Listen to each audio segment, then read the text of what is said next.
Welcome back to the second part of our Bible study of the book of Revelation. Bibles at the ready. We go into chapter 4, verses 1 to 3. So, we are transported from earth to heaven. And we see now how the events on earth that we talked about in part 1 relate to events in heaven.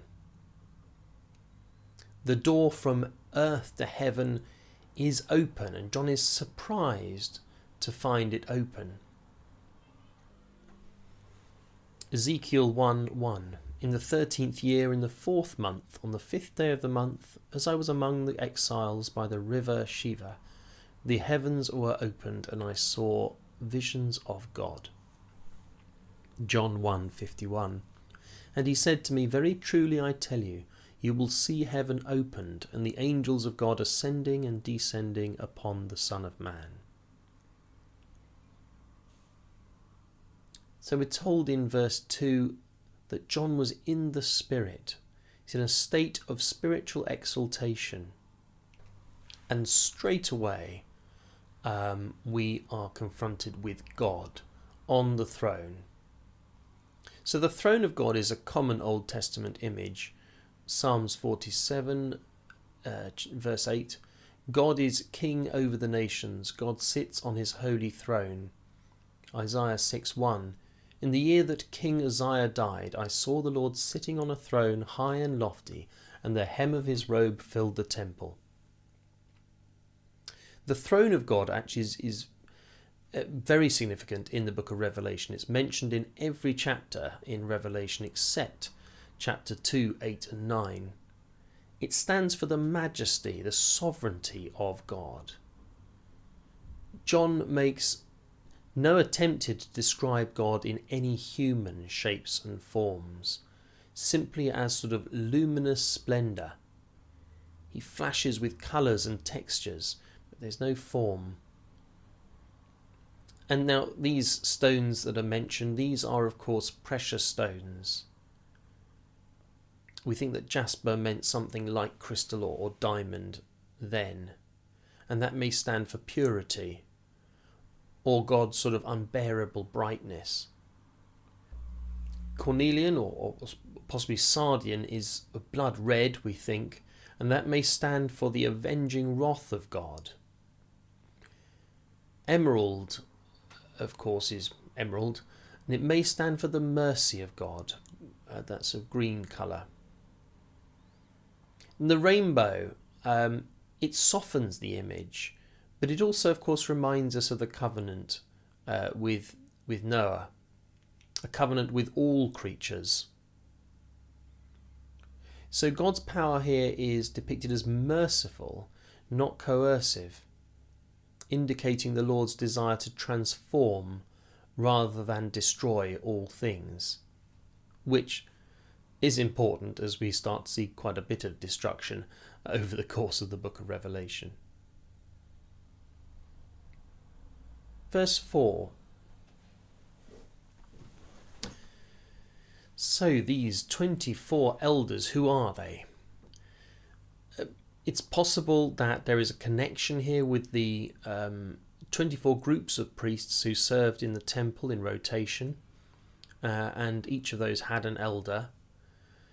They, as it were, sort of have their counterpart in heaven, or they continue their work in heaven. Therefore, they represent the worship in heaven, of which the worship on earth is a faint copy. Part of that sort of slightly Platonic thought I talked about in part 1. The second thing is that, of course, there are 12 tribes of Israel, and there are 12 apostles. So that would, of course, add up to 24. Matthew 19:27-29. Truly I tell you, at the renewal of all things, when the Son of Man is seated on the throne of his glory, you who have followed me will also sit on 12 thrones, judging the 12 tribes of Israel.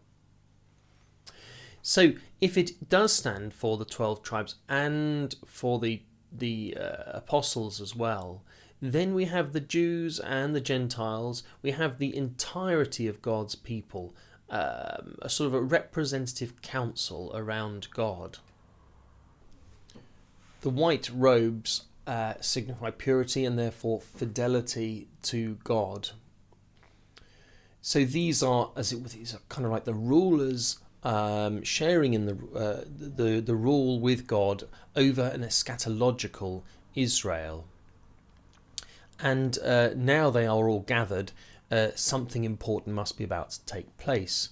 Isaiah 24:23. Then the moon will be abashed and the sun ashamed, for the Lord of hosts will reign on Mount Zion and in Jerusalem, and before his elders he will manifest his glory.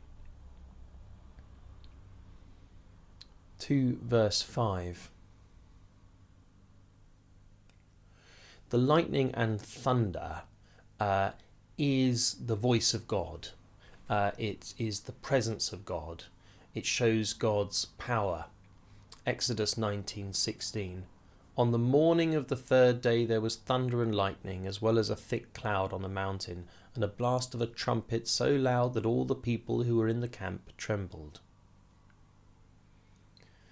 The fanfare, the trumpet blast, we talked about the trumpet having that sort of that clarity and that commanding presence to it, but it's also the sort of the fanfare for the testimony of God's triumph.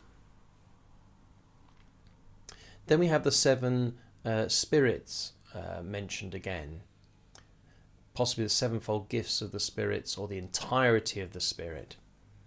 Its action in every church.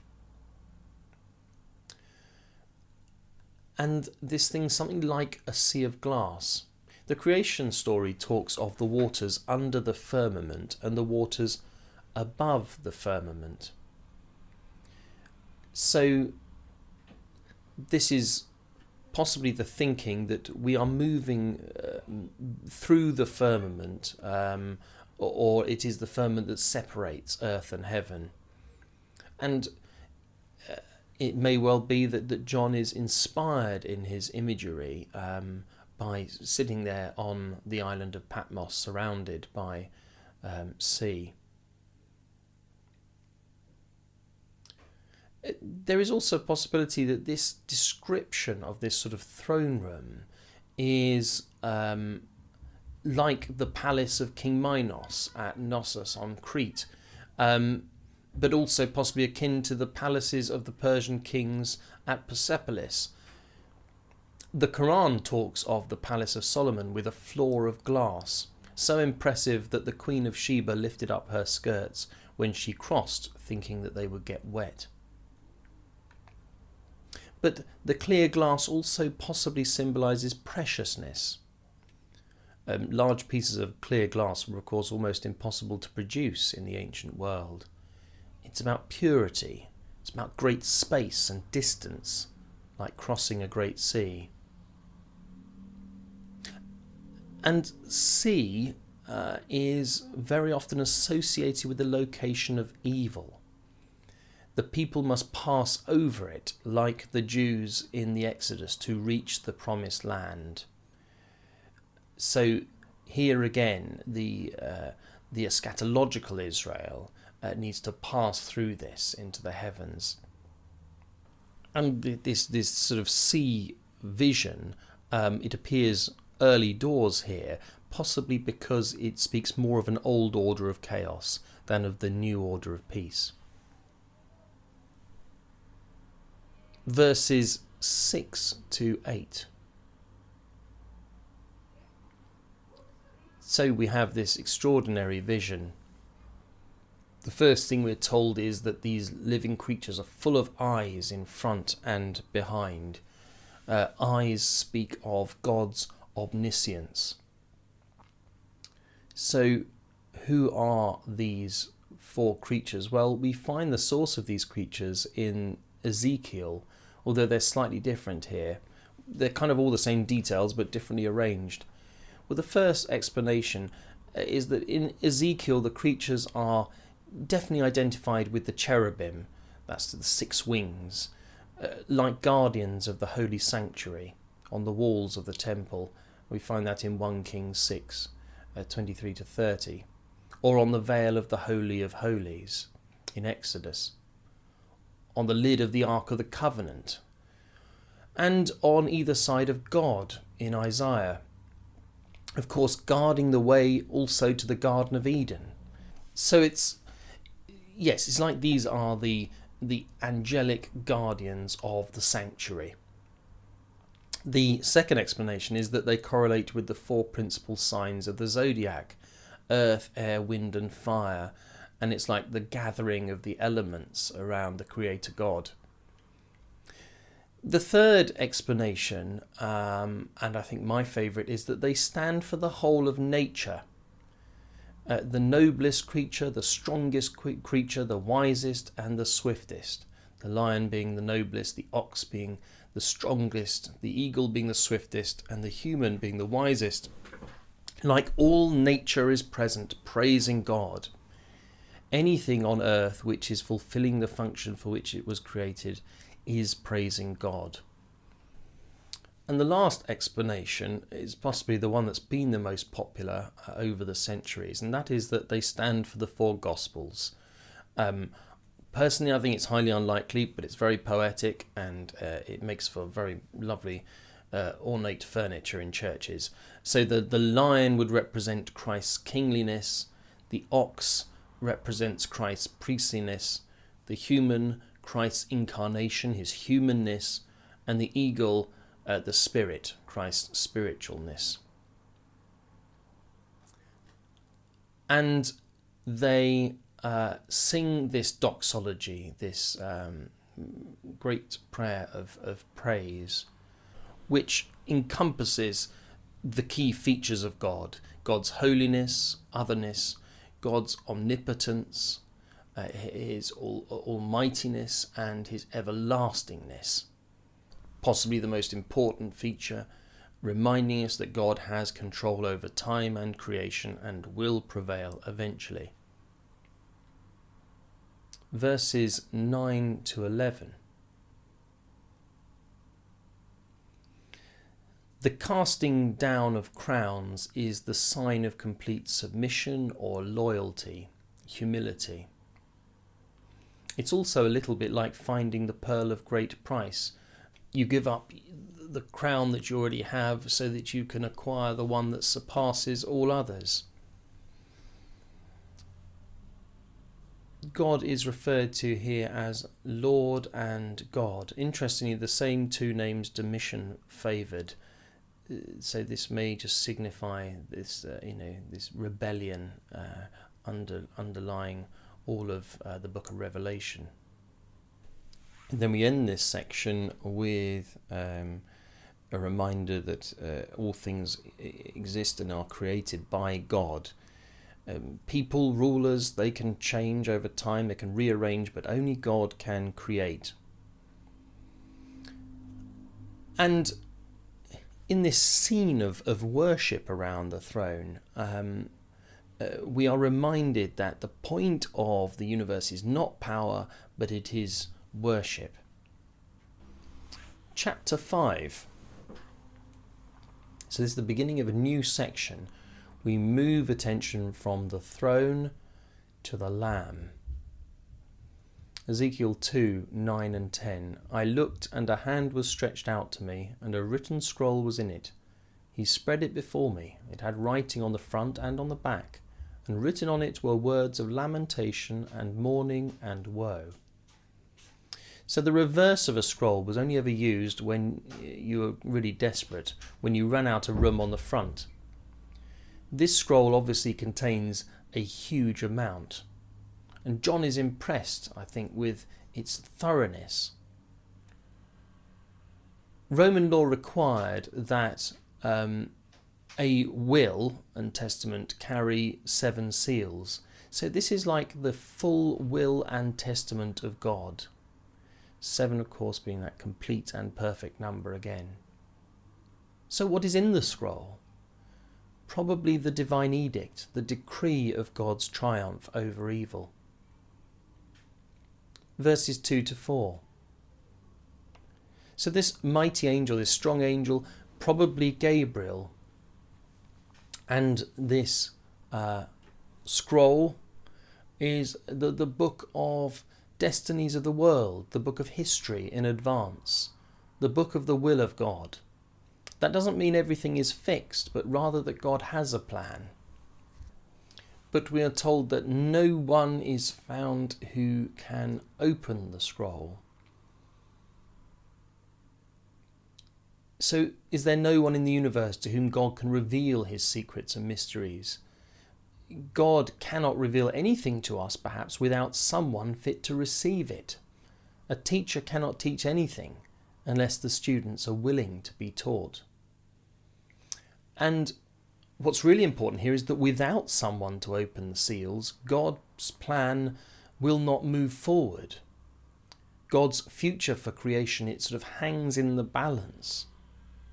God, in God's good grace, allows us mere mortals such power, and allows us to participate in the plans of the world, such that it requires our input in order to move forward. And these edicts must be decreed before they can take effect. So John weeps for the hopeless or apparent hopelessness of this situation. And immediately, verse 5, there is comfort. Do not weep. These are the words of Jesus, and they are still heard even in the heavenly places. Human tears are often preemptive and unnecessary in the end. But here we have the Lion of Judah. See, the Lion of the tribe of Judah. This is interesting, because the elder says, see the lion, but what John sees in the very next verse is not a lion, but a slaughtered lamb. So here we are at verse 6. So is it that we can only see the lion as the lion came to us, as a lamb? Perhaps the truth is in the eye of the beholder, and it sort of depends where you are looking from, if you are looking from earth or you are looking from heaven. Like a lens. Does it have the lens of heaven on it? Perhaps the elder is one of the original tribes and sees the Messiah from the point of view of the Old Testament. And that's something of a sort of a foil to the Christians that see the Messiah as the one crucified. In any case, it is Christ who is worthy, the Lamb who was slain, and that is the same as the Son of David and the promised Messiah. In one brilliant stroke, John portrays the central theme of the New Testament revelation: victory through sacrifice. In Revelation, Jesus is called the Lamb 29 times, but his word for lamb is not used anywhere else in the New Testament. The word arnion is the word that Jeremiah uses, which means a lamb specifically brought for slaughter. So the lamb still bears the marks of being slain, but importantly, it's still standing. It's still visible in the heavenly places. Yes, this is a sacrificial lamb who gave his life for many, and yet the horns stand for omnipotence and honour.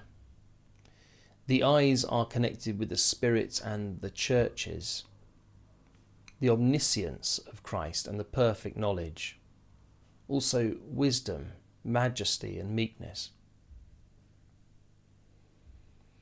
Verses 7 to 10. So the Lamb is able to open the scroll, and the credentials of the Lamb to open the scroll are threefold. First, that he was slain, indicating the violent slaughtering of the Paschal Lamb. This is like a new Exodus. Secondly, that by his blood he ransomed for God, freeing the enslaved people from sin, every tribe, language, people, nation. very inclusive. And thirdly, his institution of a kingdom of priests, a servant community that represents God's rule on earth.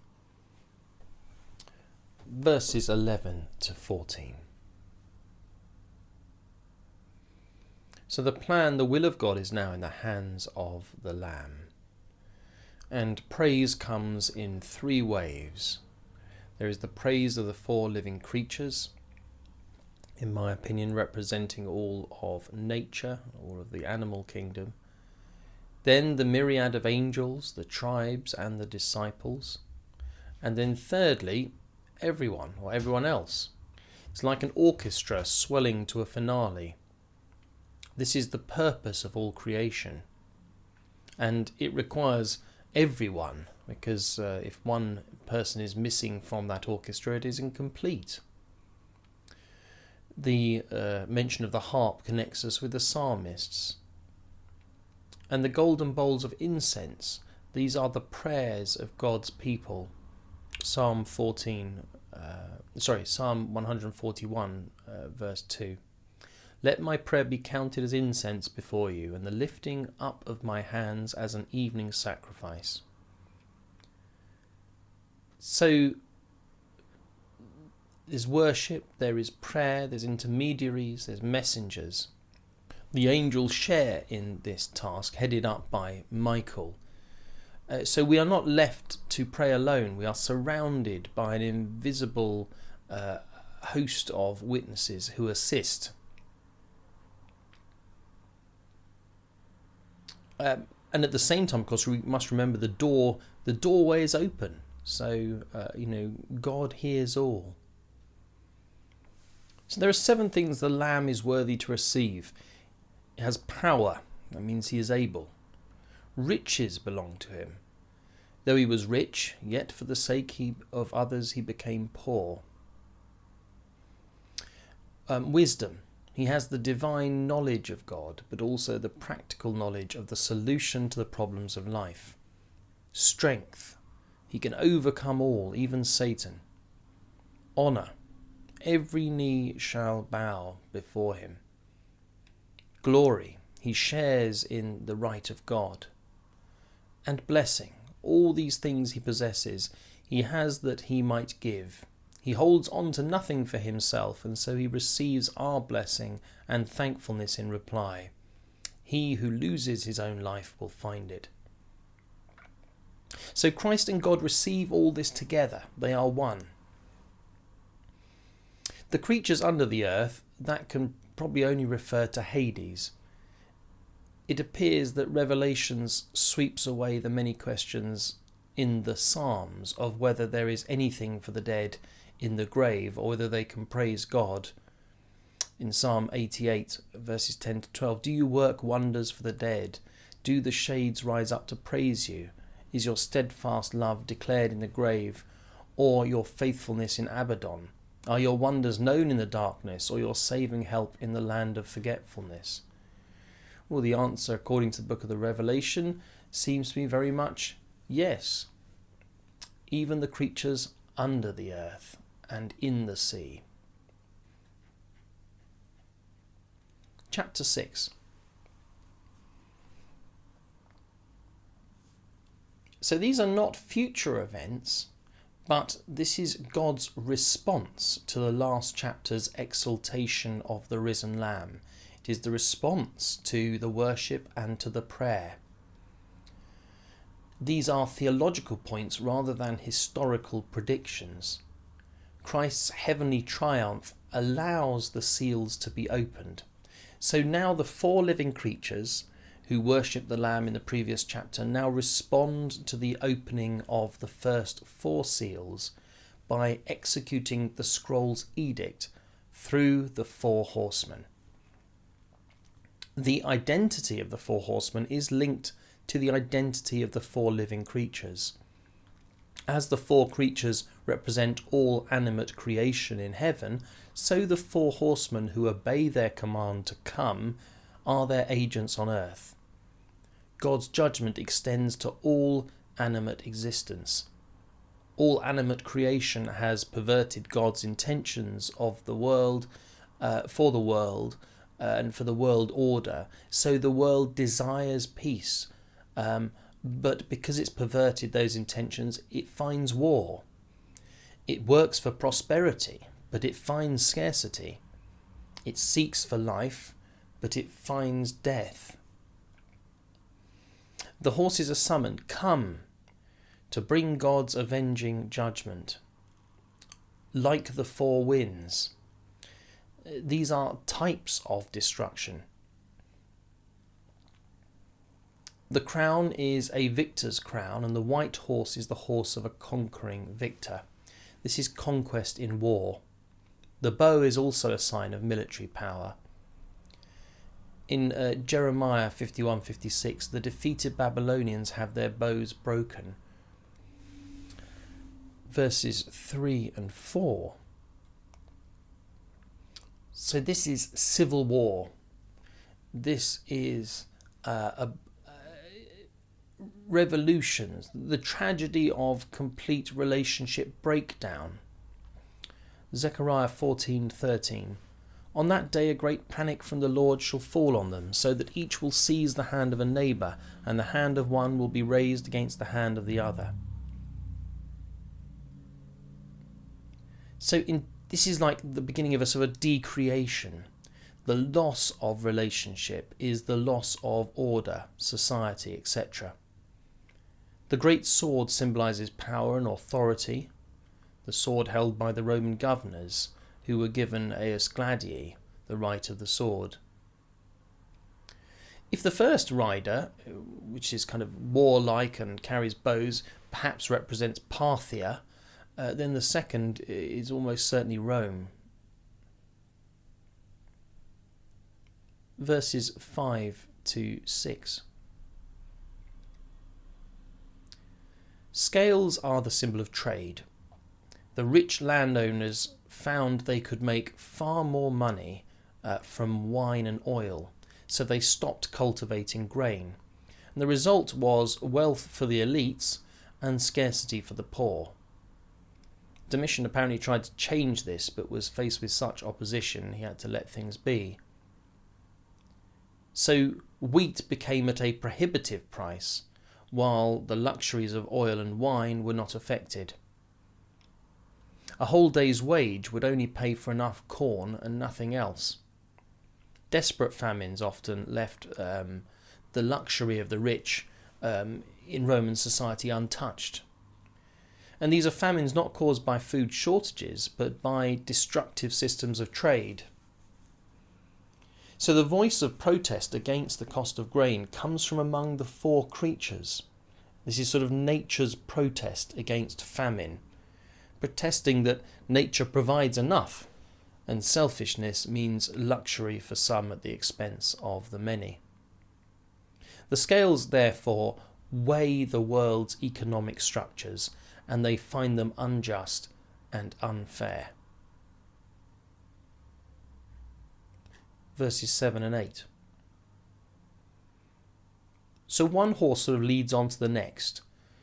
War, then civil war and strife, then economic injustice, and then finally scarcity, death. The only rider given a name, death. This is not about the end, but the signs which precede it. This rider is pale, like someone who is sick or terrified, or like a corpse. This rider is a result of the other riders.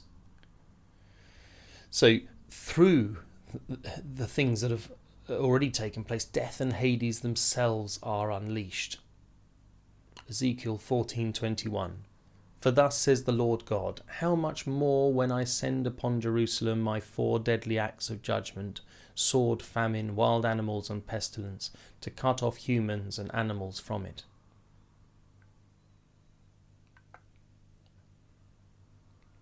Verses 9 to 11. So now we focus on the community of martyrs, those who have died for the faith. There is an altar in heaven. Why is there an altar in heaven? Well, this is not surprising. the temple and the tabernacle, etc., etc. These are visions and patterns of holy things which already exist in heaven. So, our own church, with its altar, is a reflection of heaven, and our altar is a pale reflection of the true altar of God. The martyrs are under the altar, like the blood which would have poured from sacrificed animals to the foot of the altar. Blood was regarded as the life spirit of a creature. So the martyr's life is a sacrifice to God. How long? This is also the cry of the psalmist. They're waiting for action. It may seem unpleasant to want revenge, but perhaps we shouldn't judge too much unless we've been through what these early Christians had been through themselves. But what they are told they need is patience. They must rest a little longer, because all things must be fulfilled, but also because their number can still be added to. And that is perhaps a comfort to the persecuted Christians. Verses 12 to 14. So this seal is something of an answer to the martyr's question a moment ago. How long? The answer is not long. An earthquake. Joel 2:10. The earth quakes before them. The heavens tremble. The sun and the moon are darkened, and the stars withdraw their shining. Again, this has a sense of the undoing of creation. Nothing will be left but chaos. Isaiah 34:4. All the host of heaven shall rot away, and the skies roll up like a scroll. So the seals up to this point have been of human making, but this is now cosmic. And destruction is becoming total. Nothing will stay in place. So there are 7 events again, that magic 7. Again, reminding us of sort of it's a perfect amount of destruction, if you like, but it's also the undoing of creation. The first event, earthquake. Second, sun darkens. Third, full moon becomes like blood. Fourth, the stars fall. 5, the sky vanishes. 6, the mountains and islands are removed. And 7, the people feel a great consternation. Verses 15 to 17. So again we have 7 types of people that will suffer: kings, magnates, generals, the rich, the powerful, the slave, the free. So fear is universal. It's complete. The whole fabric of society. More frightening than death to the sinner is the revealed presence of God. They fear the wrath of the Lamb. Perhaps we don't see it unless it's directed at us. It may sound terrifying to us, but perhaps not to the persecuted Christians. Chapter 7, verses 1 to 3. So the 4 angels roughly correspond with the 4 horsemen in that they're given charge of the destructive power of nature and the natural world. They may be what was called the angels of service, the lowest order of angels, and they were in charge of the natural elements. So fire and wind and water and earth. And so the winds are the servants of God. Nahum 1:3. The Lord has his way in the whirlwind. The winds are God's chariots. Jeremiah 4:13. God's day would be the day of the whirlwind. Now, of course, in the ancient mind, the earth is square. It's flat. It's a flat earth. And so you would have 4 corners. Also, winds that blew from the poles, north, south, east and west, were generally considered good, but the wind that blows diagonally is bad. However, it's held back because the faithful need to be sealed first that they might survive it. And that should remind us, of course, of the book of Exodus and the story there. So there is warning, but there's also assurance, and there is hope. and promise. Verses 4 to 8. So those with the seal will not be touched. Now the king's seal was very meaningful at this time. It came from his signet ring, from his very hand, marked as his and belonging to him. Pharaoh, we're told, gave Joseph the signet ring in Genesis 41:42. The seal was also for branding property and for cattle. Jesus' tomb was sealed, as was the lion's den in which Daniel was shut. So the people now belonged to God. They were under his power and authority and protection. Of course, for us it's also connected with baptism, sealed with the gift of the Holy Spirit. The seal does not protect people at this stage from suffering, but in fact it may be a reason for it, but it does promise salvation from the second death and protection at that point. Now the question who can stand in the previous chunk, now we find out who can stand. 144,000. Now this number probably stands not for limitedness, but for completeness and perfection. A square number is even more perfect than a normal number. So 12 times 12, and then which is perfect in itself as a square number, 144, but then times it by 1,000 is an even more perfect number. It's a big number. It's perfect and large. It doesn't tell us the number will be very small, but very great. It's not just about the tribes of Israel. God's people include the church now. Galatians 3:29. And if you belong to Christ, then you are Abraham's offspring, heirs according to the promise. But the list of tribes is slightly odd. Judah comes first, supplanting Reuben, who was the eldest son of Jacob. Perhaps because this is the tribe from which the Messiah came. There's no mention of Dan, but Dan is often associated with idolatry. In Genesis 49:17, Dan shall be a snake by the roadside, a viper along the path that bites the horse's heels, so that its rider falls backwards. Again in Jeremiah 8:16, the snorting of their horses is heard from Dan, the sound of the neighing of their stallions, the whole land quakes. They come and devour the land and all that fills it, the city and those who live in it. There was a belief that arose that the Antichrist would come from the tribe of Dan, and also that Judas was from the tribe of Dan. That may well be why it's left out. But instead Manasseh is included, which is usually included in Joseph.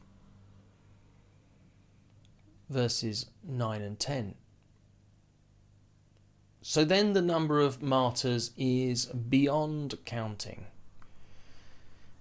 If victory is numerical, then the numbers are very, very large here. Perhaps this is a memory of Abraham and his descendants being as numerous as the stars in the heavens. There's people from everywhere. It's a very inclusive vision. Eventually all this motley crowd of many nations and many tongues will become one flock. The robes are again a reminder of baptism and faithfulness to God, and the palms a sign of celebration and homage to God's kingship, also joy and victory.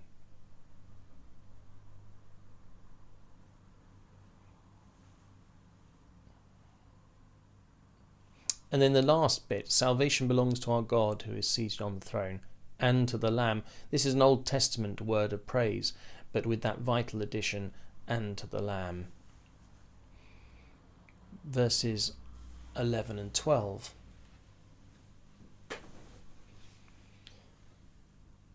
So there are again 7 attributes to God.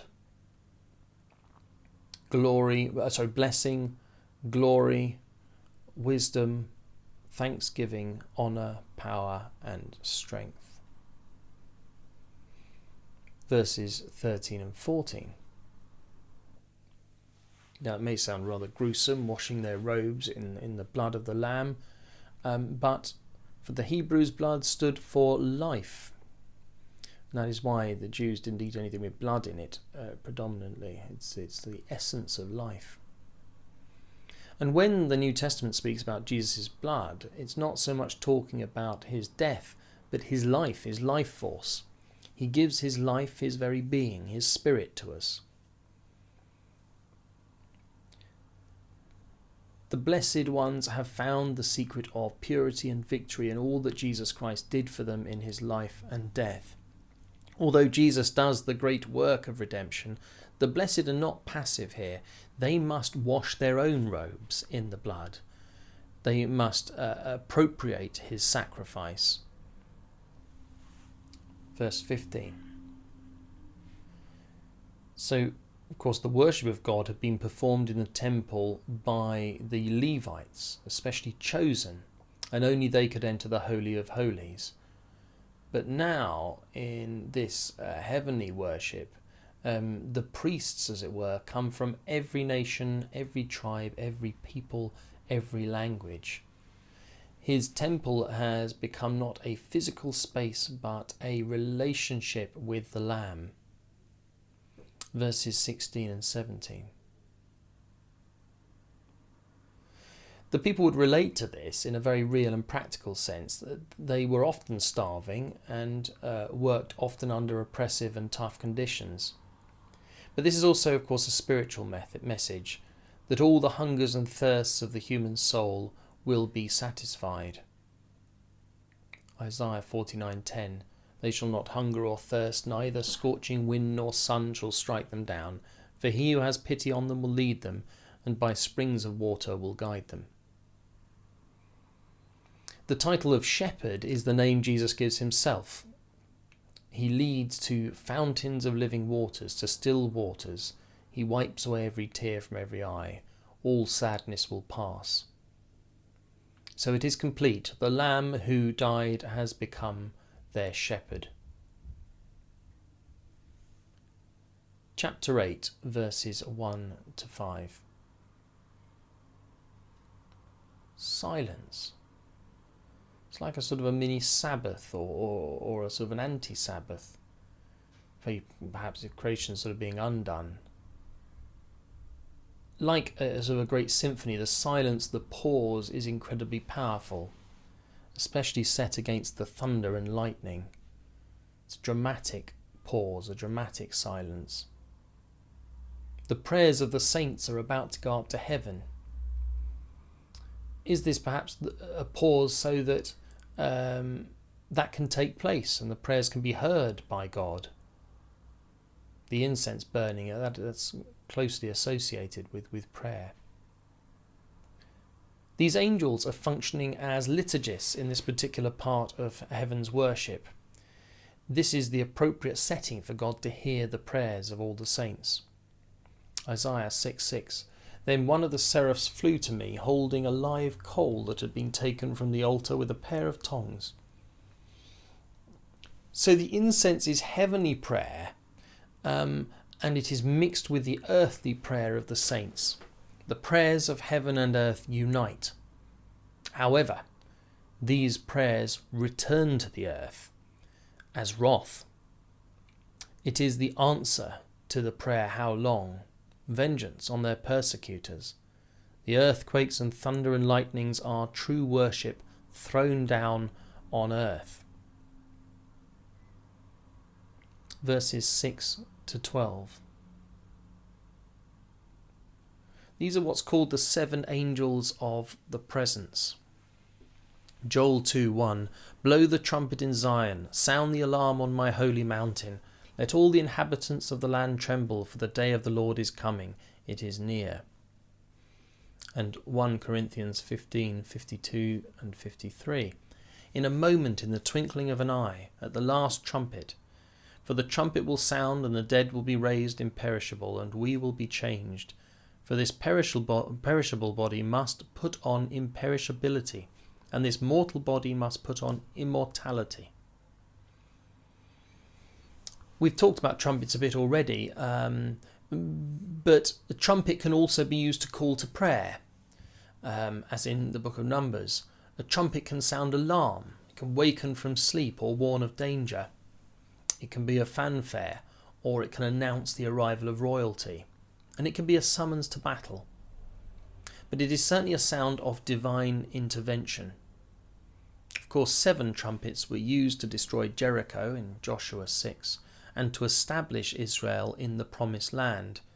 So now the trumpets have eschatological significance. They are ushering in the restored Israel, delivered from their enemies.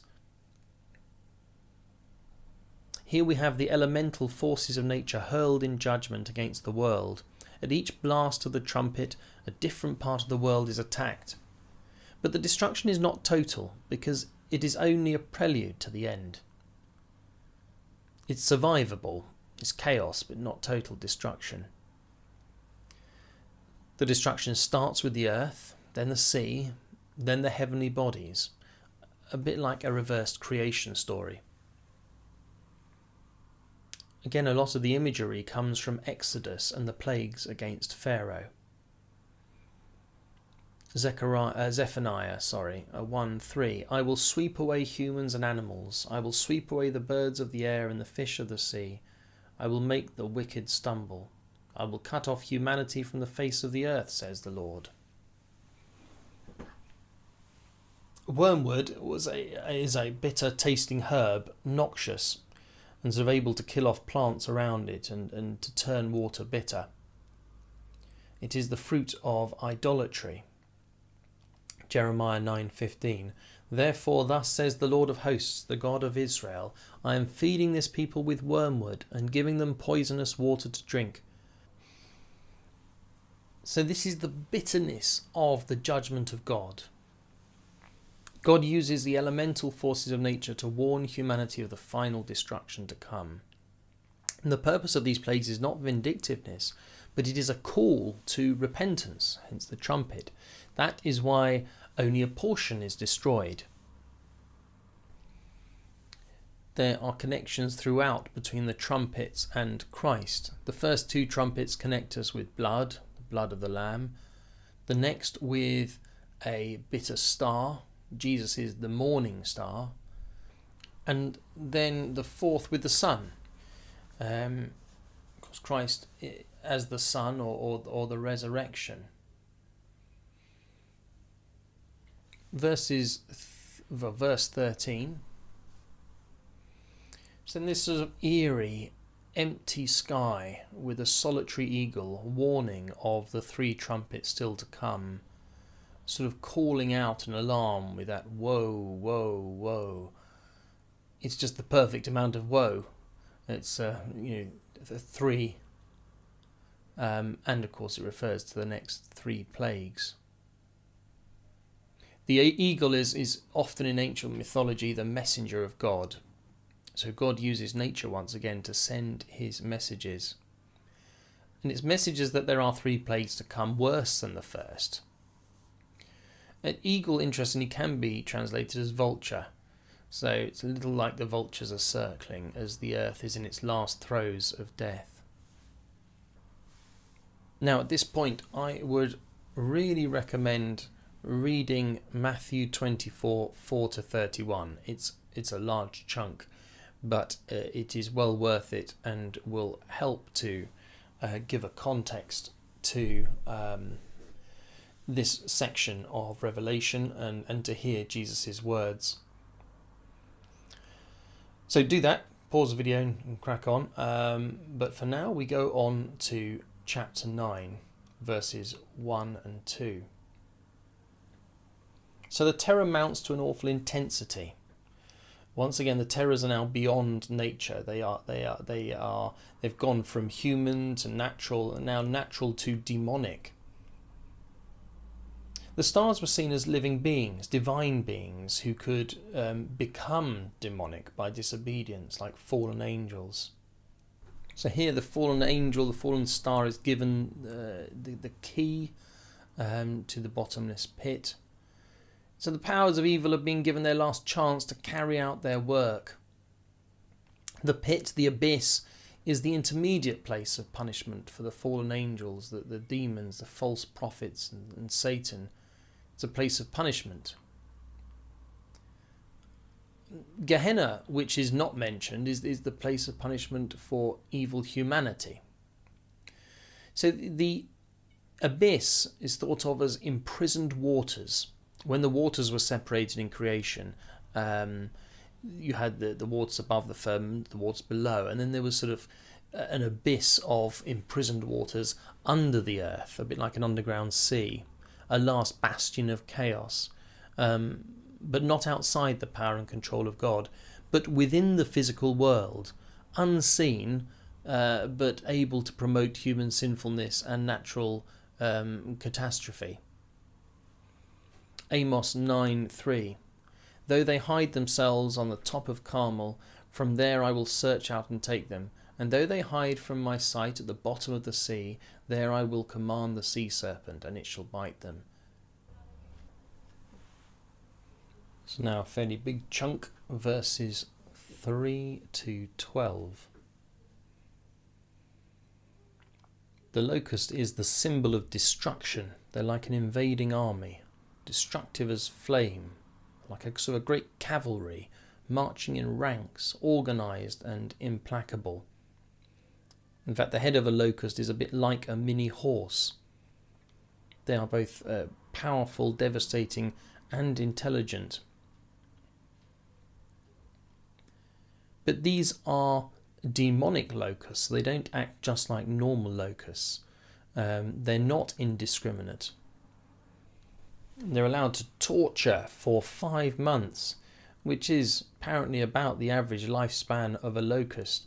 And there's also these scorpions, rarely deadly but incredibly painful. It's torturous, this period, as if, almost to the point where it'd be better not to be alive at all. In Job 3:21, who long for death, but it does not come, and dig for it more than for hidden treasures.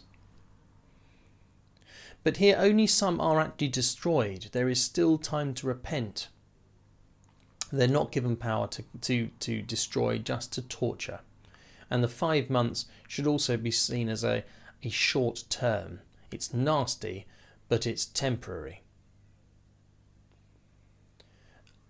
Abaddon is the Hebrew word for destruction, and Apollyon is the Greek word for destroy.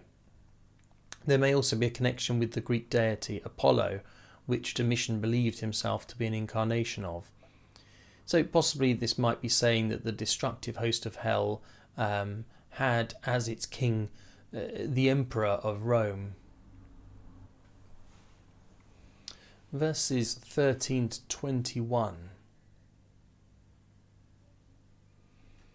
So whilst the locusts only injured, this cavalry will kill. This is a demonic cavalry coming over the Euphrates, the sort of ideal boundary of the territory of Israel. So they're no longer safe. Really, this is also the boundary of the Roman Empire. So these are even more terrifying, coming from outside. The enemies are at the gates. They come from the distant lands that the Assyrians and Babylonians came from to once again invade the land promised to God's people. It's a bit like the ancient beast Babylon rides again. And it probably envisages the Parthian cavalry, which were so fearsome and that even the Romans were scared of. It's so big and so powerful that in fact he hears them before he sees them. 200 million simply means a number beyond all numbering, a staggering figure at a time when an army of 50,000 would have been considered invincible. The 4 angels here may be some of the angels of punishment talked of in the apocryphal book of Enoch. 1/3 of the human race is destroyed. Surely now the remainder will take warning. But no. Universal conversion doesn't take place, and because it won't be forced. But the message here is that the rebellion against God is self-destructive. God's chief desire is to restore humanity. To rebel against God is to rebel against God's chief desires.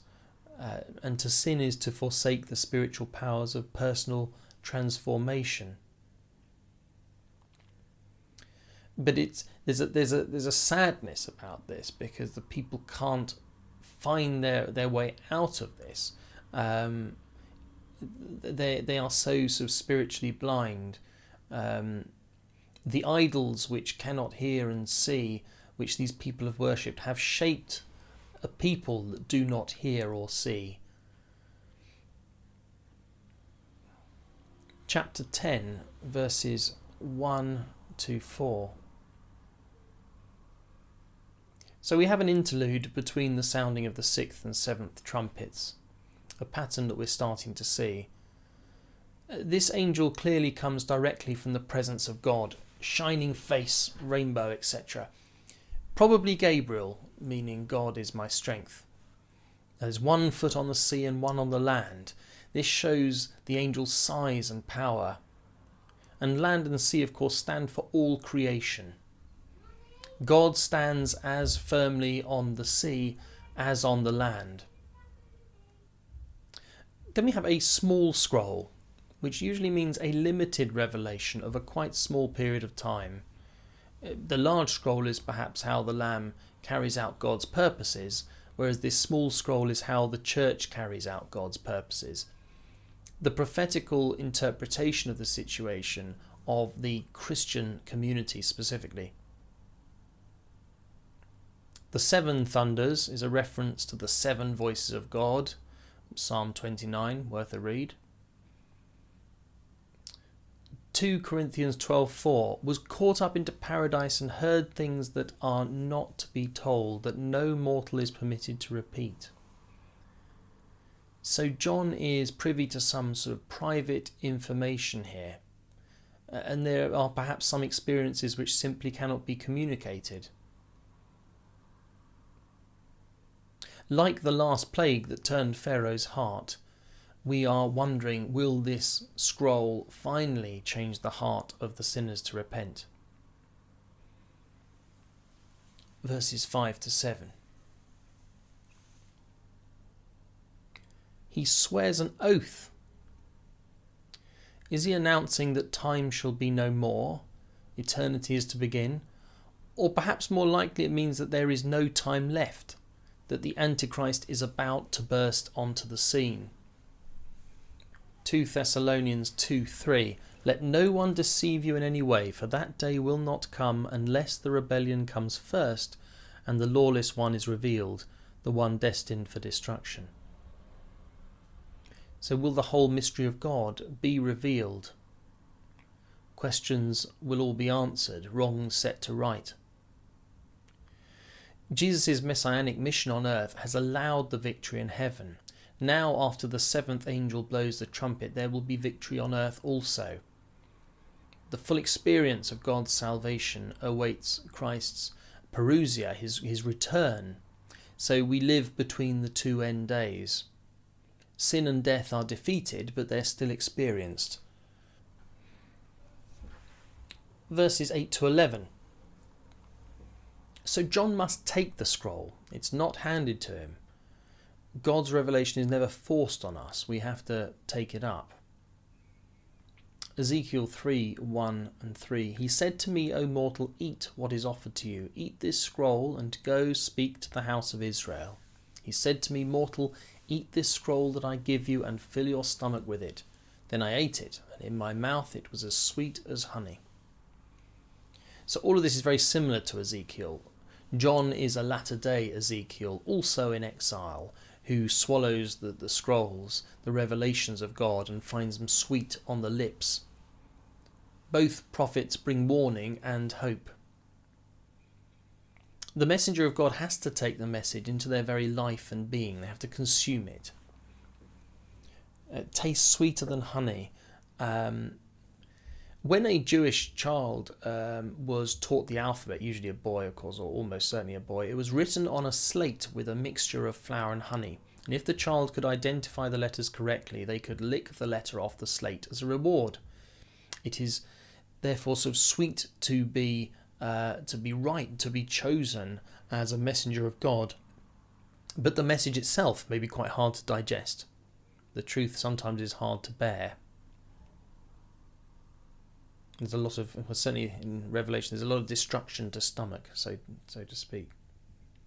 The scroll is open, which indicates that this revelation is currently happening. It is concerned with current events. Chapter 11, verses 1 and 2. The measuring of the temple is closely paralleled with the sealing of the blessed. We often hear of measuring in the Old Testament. Sometimes it's for preparation or restoration, and sometimes preparation for destruction. But here it is most certainly for preservation. This is marking out the sanctuary. The message here is that Ezekiel's prophecy of an eschatological temple for a restored Israel has already been fulfilled, and that fulfillment is the church. This is a core theological conviction of the early Christians. So John's task, unlike Ezekiel's, is to measure the sections in order to protect the inner sanctuary and believers worshipping there from defilement and destruction. Since the outer court has been given to the Gentiles, it is excluded, I think, from John's measurement, and therefore the non-believers from the purifying glory of God. Left unprotected from evil, the unbelieving world is corrupted to become in turn corrupting agents who trample on the holy city for 42 months. The holy city and temple are symbols of God's people and not geographical locations. The limited time of increased distress, it underscores the imminence of Christ's return and God's coming triumph. But the church will be preserved through these tough days. Of course, the physical temple had already been destroyed in AD 70. Unfortunately, the people then believed that God would not allow their enemies to enter the Holy of Holies. But now this image is spiritualized. The temple is the church, the people of God. The people are living stones, building a spiritual house founded on the apostles, of which Jesus is the cornerstone, Peter the rock. 42 weeks is 3.5 years. It's half of 7, of course. It's a limited time. It's not a perfect time. It's a time of trial. Daniel 7:25. He shall speak words against the Most High, shall wear out the holy ones of the Most High, and shall attempt to change the sacred seasons and the law, and they shall be given into his power for a time, 2 times and half a time. 3.5. And this is the amount of time Antiochus desecrated the temple for. And then the temple was restored in December 165 BC, commemorated in the festival of Hanukkah. So a times and a half indicated a period of terror and suffering and martyrdom. 3.5, half of 7, not perfect, but a short and imperfect time. Verses 3 to 6. The preaching of the 2 witnesses, which are the heralds of the end. The law in Deuteronomy 19:15 says that no charge can be brought against anyone without 2 witnesses.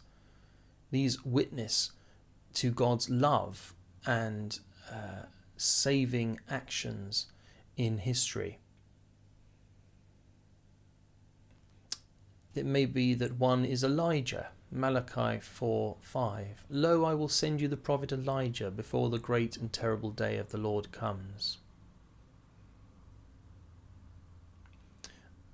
we have here 1,260 days, which is again 3.5 years. This is a serious message, sombre, in sackcloth, a message of condemnation. To hear it will be like torture, and the people will be glad when the witnesses are dead. So it could be Enoch and Elijah, it could be Elijah and Moses, it could be the law and the prophets, it could be the two testaments.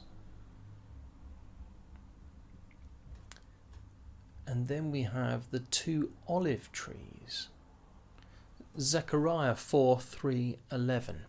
And by it there are two olive trees, one on the right of the bowl and the other on its left. Then I said to him, what are these two olive trees on the right and the left of the lampstand?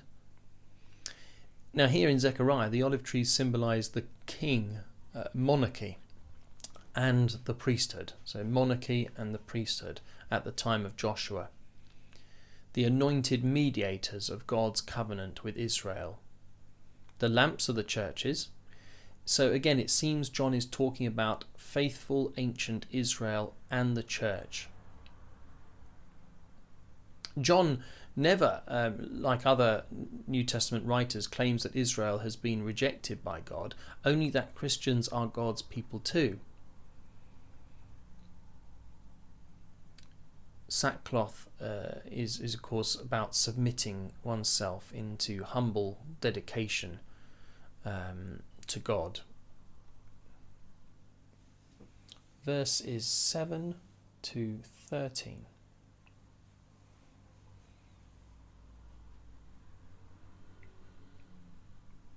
The witnesses preach for their allotted time, and only then, God is in control of the limits of evil, will the Antichrist, in the form of a beast from the abyss, the place of evil which is always present in the world but often undetected by us, will come and kill them.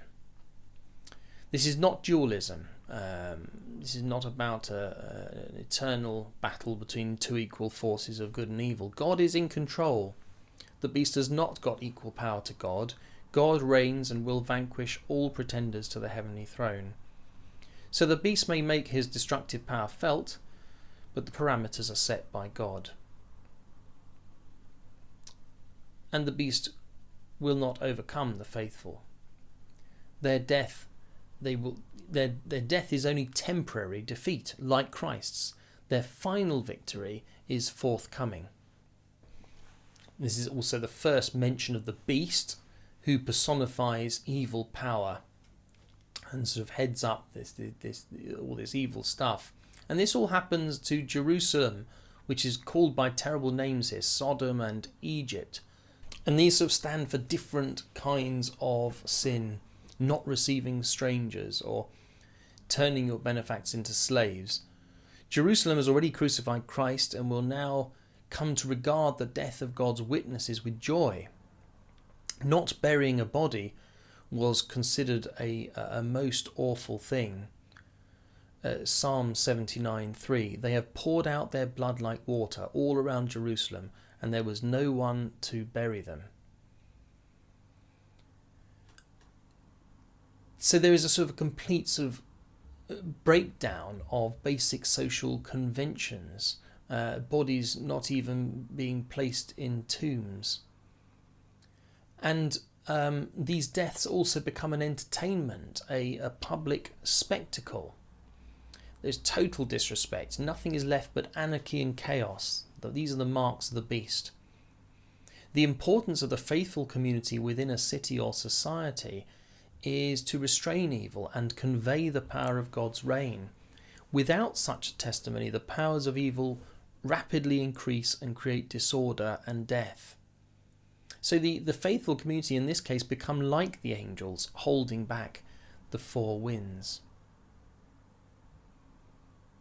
But after 3.5 days, the breath of life, that's the resurrection from God, entered them, and they stood on their feet.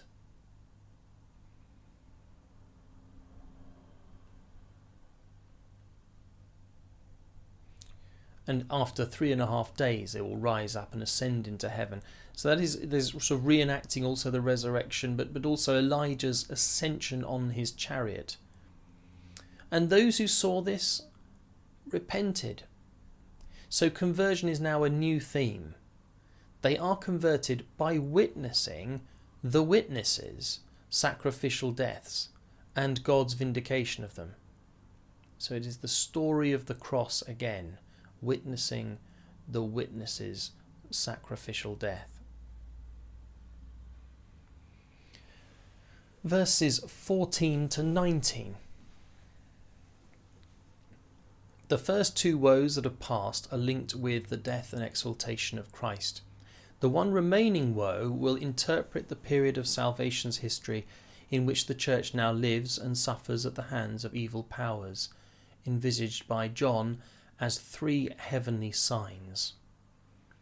The point, the comfort for the suffering church, repentance for the unfaithful. Now we know the end, we can face the current crisis, perhaps, with confidence and hope. So it seems that the last trumpet heralds God's triumph, the victory in which the kingdoms of this world become the kingdoms of the Lord. New praise begins, continuing the doxology sung at the Lamb's coronation. So this is the bookend to complete the section on God's wrath and global devastation begun in chapter 5. The nations raged. That's probably a reference to the crucifixion. But God responds by opening the seals for 3 reasons: for judging the dead, for rewarding the saints, and for destroying those who destroy the earth. This is not revenge, but deliverance from evil, allowing people to live in shalom, in peace and harmony and completeness, which is the intention of the Creator. God's claim over the kingdom of the world happens then at the death and exaltation of the Lamb, not at the second coming, but that will have its own significance. The evil one doesn't reign on earth or in heaven, although many are deceived into thinking he does. Death is now defeated, but death is not destroyed yet. Evil is defeated, but not destroyed yet. It will be in the future. The future will break into the present at Christ's return, the parousia. Until then, the effects of death and evil continue to distort the truth and corrupt lives on earth. But the kingdom of earth is challenged by a counter-kingdom of priests made by Christ to end the rule of those pretenders to God's throne. Christians should often find themselves at odds with the rulers of this world. But a life and faith that is alternative to the world order will yield trials and tribulation. Although defeated, evil will continue to kick and struggle. So this in-between age is dynamic and full of turmoil for the very reason that the realities of God's salvation are breaking into the life of faithful disciples, whilst an old order is passing away against its wishes. The Messianic mission is to bring to an end the world's rebellion against God and to provide God with the agent worthy enough to open the sealed scroll that declares and institutes God's sovereignty over the evil powers forever. Psalm 2, verse 2. The kings of the earth set themselves, and the rulers take counsel together against the Lord and his anointed. So the Messianic reign has begun, 1,000 years of peace and prosperity, after which will be a final attack, a final victory, and the last judgment. The mention of the Ark of the Covenant and the Holy of Holies, this is to show the glory of God is going to be fully displayed here. God will be fully present. And it's also a reminder of God's special agreement with Israel and through Christ. The temple and the ark, of course, the ones in the Old Testament, they have been destroyed and lost. But in heaven still stands the true temple and the true ark, which are never destroyed. Again, that Platonic thinking. The heavenly realm asserts what is ultimately true and real, what is perfect and permanent. The ark, the cross, these all point towards ultimate truths and realities. So the ark stands in the inner sanctuary where no one enters except the high priest on the Day of Atonement. This is like the ultimate Day of Atonement. The flashes of lightning and the hailstorm are not frightening here, but like celebratory fireworks, demonstrating the victory of God. In some ways, this is like the climax of the book. It's certainly the climax of the first part of the book. So that's the end of part 2. Hope you've enjoyed, and we'll join again for part 3.